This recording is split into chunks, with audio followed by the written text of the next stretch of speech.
क्यों ना आज इस वीडियो में क्रिकेट की बात की जाए, क्योंकि दोस्तों भारत में क्रिकेट सिर्फ एक खेल नहीं है।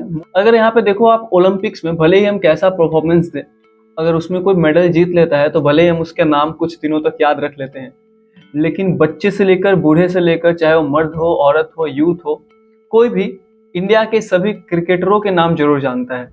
आप सभी जानते हैं कि टेस्ट चैंपियनशिप होने वाली है और टेस्ट चैंपियनशिप का जो सत्र है वो 2 सालों का होता है और अभी तक कुल 2 टेस्ट चैंपियनशिप हुए हैं और अभी जो है ये तीसरे टेस्ट चैंपियनशिप की जो ये लड़ाई है, भारत अब तक नंबर 1 था। और ऐसे न्यूजीलैंड की सीरीज से पहले ऐसे कयास लगाए जा रहे थे कि भारत बिना किसी रोक टोक के, बिना किसी रुकावट के फाइनल में तीसरी बार है कि न्यूजीलैंड ने न केवल हमको हराया बल्कि क्लीन स्वीप 3 मैचों की जो ये सीरीज थी हम 3-0 से हारे हैं।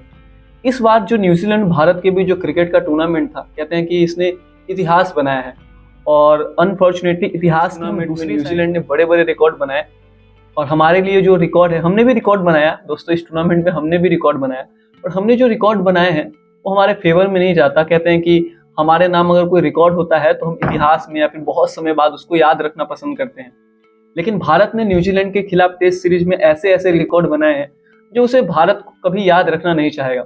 नंबर 1 कि हम 12 साल बाद अपने सरजमी पर कोई टेस्ट मैच हारे हैं। इसके अलावा 27 साल बाद न्यूजीलैंड ने कोई टेस्ट सीरीज भारत में जीती है।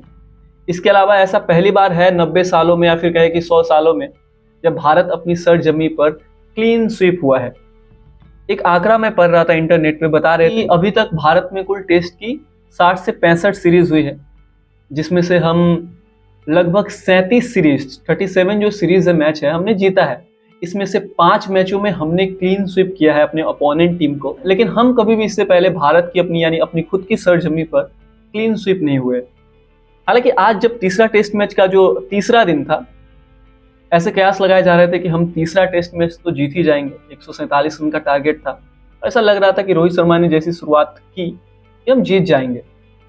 हालांकि ऋषभ पंत ने अच्छी पारी खेली, शुभमन गिल पहली पारी में उन्होंने 90 रन बनाए, दूसरी पारी में वो सभी फेल रहे। सवाल यह है कि हर बार केवल यंगस्टर से आप कितना उम्मीद रख सकते हो। हमारे so called star players Rohit Sharma और विराट कोहली, मैं उनके फैंस को ऑफेंड नहीं करना चाहता, लेकिन अगर आप दोनों की डेटा या दोनों की स्टैटिस्टिक्स देखें, दोनों ने लगभग पिछले 6 मैचों में उन्होंने 91 और 92 रन ही बनाए हैं। अगर सीनियर प्लेयर जिम्मेदारी नहीं लेंगे तो कौन लेगा जिम्मेदारी। गौतम गंभीर एरा में ऐसी ऐसी चीजें हो रही है जो शायद इससे पहले कभी हुई ही नहीं। श्रीलंका में हमने वनडे सीरीज हारा हमने, चलिए वो नए नए कोच बने थे गौतम गंभीर, तो उतना तो चलिए छूट मिलती है और मिलनी भी चाहिए, लेकिन अभी जो इस न्यूजीलैंड की सीरीज में हुआ है ऐसा 100 साल में नहीं हुआ कभी। तो इसमें न केवल सीनियर प्लेयर्स को जवाबदेही बनती है बल्कि कोच के ऊपर भी हमको देखना होगा। अगर ऐसा गौतम गंभीर का एरा है तो हमें इस एरा से कोई मतलब नहीं होना चाहिए। बेसिकली आप अग्रेशन देखो, आप अपनी सरजमी पे, अगर आप बाहर देश में टेस्ट खेलते हो तो वहाँ पे जो पिच होती है वो पिच नॉर्मली जो होती है फास्ट बॉलर्स की पिच होती है, और जो सेना कंट्री है, इंडिया हो गया, पाकिस्तान हो गया, श्रीलंका, यहाँ पे स्पिनिंग पिच होती है। बांग्लादेश भी, अगर आप बांग्लादेश को भी उसमें अगर आप इंक्लूड करिएगा, लेकिन भारतीय बैटर भारत में स्पिन नहीं खेल पा रहे हैं, तो क्रिकेट कहाँ जा रहा है इसमें देखने वाली जरूरत है। अभी हम सब देखते हैं कि अभी आज मैच खत्म हुआ, आज सब गम मनाएंगे, उसके बाद 2 दिन बाद फिर से विराट कोहली के फैंस, रोहित शर्मा के फैंस गाबा टेस्ट की बात करने लगेंगे कि इस बार भी हम गाबा जीतेंगे। कहा तो यहाँ भी जा रहा है कि लगभग जो WTC फाइनल खेलने का हमारा सपना है लगभग टूट गया है। अगर हमको WTC फाइनल में खेलना है तो हमको ऑस्ट्रेलिया के साथ जो 4 मैच है उन्हें 4-1 से हराना पड़ेगा। 5 मैच है और ऑस्ट्रेलिया को 4-1 से हराना नेक्स्ट टू इम्पॉसिबल है, ए टीम लेकर अगर हम वहाँ जा रहे हैं तो। इसके अलावा भी इस टेस्ट मैच के बाद जो सबसे बड़ा चेंजेस हुआ है वो चेंज ये है कि हम नंबर 1 से खिसक कर नंबर 2 हो गए हैं टेस्ट चैंपियनशिप में। ऑस्ट्रेलिया हमसे ऊपर चला गया। ऑस्ट्रेलिया टेस्ट चैंपियनशिप में जो टीम की रैंकिंग होती है उसमें नंबर 1 है। हम आज सुबह तक नंबर 1 थे और जो कि खिसक कर नंबर 2 हो गए हैं। इसके अलावा बहुत सारे लोग सरफराज खान को भी ट्रोल कर रहे हैं, पर अगर मैं पर्सनली, इसमें मेरा ये ओपिनियन है, मैं अगर बाकी लोगों के ओपिनियन की तरफ ना जाऊँ तो मेरा पर्सनली मैं सोचता हूँ कि सीनियर प्लेयर्स ने यहाँ पे जो गंद फैलाई है उसकी वजह से हम हारे हैं। अगर आप शुभमन गिल की बात करें, कुछ लोग उन्हें भी ट्रोल कर रहे हैं, लेकिन सेकेंड इनिंग में वो फेल हो गए, पर फर्स्ट इनिंग में अगर किसी ने पारी संभाली है तो वो सुमन गिल ने ही संभाली है। इसके अलावा भी आज अगर आपने मैच देखा होगा, मैंने पूरी मैच लाइव देखी है, तो ऋषभ पंत का जो आउट हुआ है उसको लेकर भी बहुत सारा कंट्रोवर्सी हो रही है कि जो उनका बैट था वो पैड में लगा था, अल्ट्रा एज में उसके जो साइन थे वो दिख रहे थे, लेकिन अंपायर ने उन्हें आउट दे दिया। वो निराश भी थे, उन्होंने अपना विरोध भी जताया है।